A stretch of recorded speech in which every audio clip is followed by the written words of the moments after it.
Hey, we. Na hii mwaka nilikuwa nimesema nitaendesha. Lakini kama kulikuwa na miscommunication ya maombi. Sasa mimi sikuwa namaanisha hii kuendesha.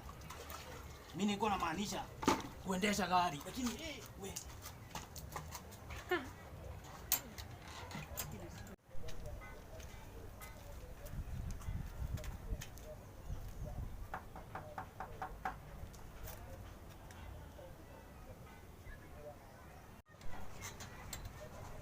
Madam, nini mbaya? Si ukigonga mlango, si ukae huko kando. Sasa ukiwa hapa unajua mimi siwezi fanya kazi yangu. Sasa si unajua choo tunapangia line, lazima ningesimama hapo. Unajua hata kama unapangia choo line, si usimame huko. Sasa unajua hapana, siwezi simama huko, mtu mwingine atakuja na atanipita. Shida iko wapi? Sasa unajua mimi kazi yangu, unajua sasa mimi na nini. Sasa ukikaa hapa mimi siwezi fanya kazi yangu vizuri. Nini ndio kufanya? You know you are limiting me. I cannot be able to do my work very well here. Kama umeshindwa, kama imeshindikana, toka kwanza niingia, alafu tena utarudi. Ati nitoke uingie, kwani wewe una kichwa mzuri? Una kichwa mzuri? Sasa si unaona usharudisha nguo na ushatoka. Shida iko wapi? No, mimi ushamaliza. Mimi nakwambia wewe enda ukae huko. Mimi niweze kufanya kazi yangu vizuri. Ukiwa hapa mimi siwezi kufanya kazi yangu vizuri. Mimi kwanza vile nasikia saa hizi wewe enda ukae huko.